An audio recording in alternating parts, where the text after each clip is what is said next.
Oke. Iya, assalamualaikum warahmatullahi wabarakatuh. Ketemu lagi sama gue Acil di Gabut Channel. Tadi itu bukan tutorial cara nyanyi growl atau gimana ya. Tadi lagi tutorial, bukan tutorial sih, lagi ngasih tahu kalau orang batuk tuh bisa menghasilkan efek suara kayak gitu. Karena tenggorokan yang sangat amat gatel sekali dan dadanya juga dari rasanya itu dadanya nggak apa-apa sih, tenggorokannya dong. Tapi tenggorokan sama dada sih. Jadi hari ini gue mau ngebahas tentang batuk tuh gimana sih datangnya, ceritanya kayak gimana sih. Kalau dari pertama nih, dari yang dunia kedokteran tuh, dunia kedokteran itu biasanya sih, dari yang gue baca-baca sih katanya sih batuk terjadi karena dari virus yang menyebar, masuk ke dalam hidung, dalam udara, udah masuk ke hidung, ke tenggorokan, kemana-mana virusnya menjangkit semuanya dan terjadilah batuk. Diobati dengan obat-obatan yang berbau kimia itulah, berbau kimia yang kayak gitu.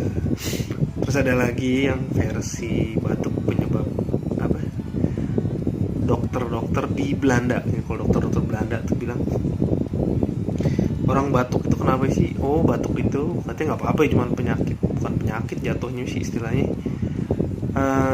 Lagi badan tuh sedang update antivirus.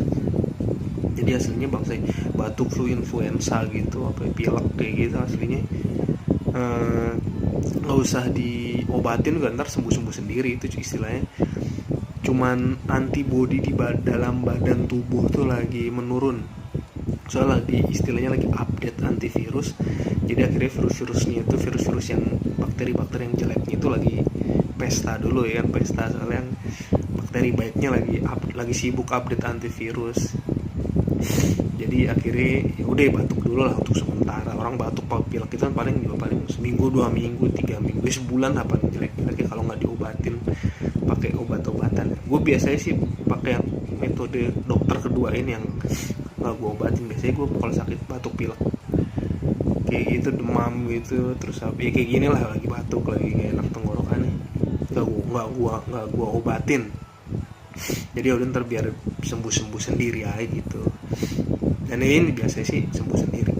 Dan ini tuh sakit itu biasanya tahunan datangnya, setahun sekali. Kenapa kayak gitu datangnya gue juga nggak tahu. Tapi yang paling masuk akal sih itu sih kata dokter Belanda itu sih. Terus kalau versinya Ustadz Danu, jadi dia itu Ustadz yang bertipe Ustadz kesehatan lah istilahnya, Ustadz herbal. Kalau boleh bilang sih Ustadz herbal, Ustadz yang peduli dengan kesehatan. Kalau menurut dia tuh batuk flu itu disebabkan karena ini nih, karena cerewet, terus apa dikomentarin, terus banyak ngomong, terus keras kasar orangnya. Terus kalau batuk flu tuh karena sering tidak peduli pada lingkungan. Oh ya, itu bener banget itu. Dan itu bener. Jadi kita harus ngurangin lah yang kayak gitu ya. Kelakuan yang kayak gitu. Jadi Ustadz Danu tuh dia tipenya Ustadz yang bisa mengetahui penyakit orang sesuai dengan perilaku seseorang tersebut. Kelakuannya suka kayak gimana, datang penyakit kayak gimana, kelakuannya kayak gimana, datang penyakit kayak gimana.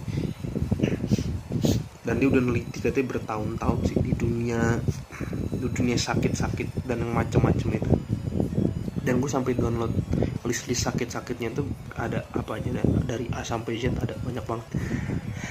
Itu tadi ya, cerewet, jadi dikurang-kurangin cerewetnya. Terus yang kalau apa-apa suka dikomentarin, gak dikurang-kurangin, udah gak usah komentarin. Kalau suka banyak ngomong, nah ini kayak gini nih kan, suka banyak ngomong, itu juga dikurang-kurangin banyak ngomongnya. Terus suka keras dan kasar, nah itu gue juga aslinya orangnya keras dan kasar sih, tapi gue juga lagi belajar gimana caranya buat lembut lah. Terus sama sering tidak peduli sama lingkungan, ya orang cuek banget aslinya, cuek parah dah, bodo amat ada orang mau ngapain, bodo amat cueknya. Jadi cuek sama lingkungan itu ekstrim lah pokoknya. Itu ya sama, sesuai lah sama gue banget itu. Dan mungkin di situ juga kalau di rumah ada yang punya batuk kayak gitu, mungkin sama lah, bisa diterapin yang kayak gitu tadi. bisa diingat-ingat tadi kenapanya. Jadi ada 3 metode ya. Terus kalau dari yang metode orang-orang zaman dulu tuh yang tradisional, yang pengobatan tradisional tuh biasanya tuh diminumin air jeruk sama kecap sama apa gitu ya kan, vitamin C lah. Yang tradisional kayak gitu. Terserah sih kalian mau ikut yang mana, mau ikut yang dokter medis yang barat, mau ikut yang Belanda. Yang Belanda tuh udah mulai ke arah ini juga sih, dia mulai ke arah kekelakuan, nggak kekelakuan juga sih, mulai ke arah biar antibodinya itu badan bagus tuh malah jangan sering diobatin, katanya sih begitu ya, biar makin kuat lah antibodinya tuh, jadi nggak apa namanya, nggak gampang, nggak lemah lah antibodinya ya gitulah pokoknya sih. Paham kan pokoknya kan. Jadi makanya kalau badan sering diobatin, sering kena obat-obat kimia itu, antibodi bakteri baik dalam tubuh kita tuh aslinya malah jadi cupu, jadi gampang kena sakit, jadi lemes, jadi kayak gitu ya. Mungkin kalian bisa lihat contohnya dari orang-orang atau teman-teman di sekitar kalian yang dia hobinya konsumsi obat-obatan. Kalian bisa lihat mukanya gimana ya kan, badannya kayak gimana, lemes apa gimana. Ada gue pengalaman pribadi sih, punya temen juga sih, hobinya itu minum obat, apa-apa minum obat, sakit tapi disakit dikit minum obat. Ya udah jadi begitu, orang jadi ngedropan, jadi lemes, jadi apa nih.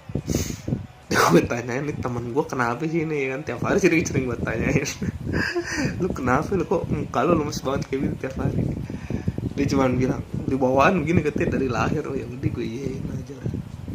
Tapi emang kerjaannya dia seneng banget itu minum obat-obatan, apa sakit tapi minum obat, ya. Nggak sakit aja nih minum, makan suplemen vitamin C, nggak sakit ya apa lu makan vitamin. Sedangkan vitamin bisa didapetin dari macam-macam ya, dari buah-buahan, dari apa ya, nggak melulu kimia gitu kan. Terus kalau yang dari pengobatan sisi yang anti sama Illuminati ya, ini ada lagi. Itu emang obat-obatan tuh emang aslinya buat bisnis doang gitu aslinya namanya. Jadi emang virus dibikin, terus mereka juga bikin obatnya, dan obatnya dijual. Jadi buat bisnis istilahnya, orang sakit buat bisnis. Itu kalau di dunia Illuminati, dunia anonimus ya, mereka pada hacker itu biasanya pada paham lah sama dunia kayak gitu.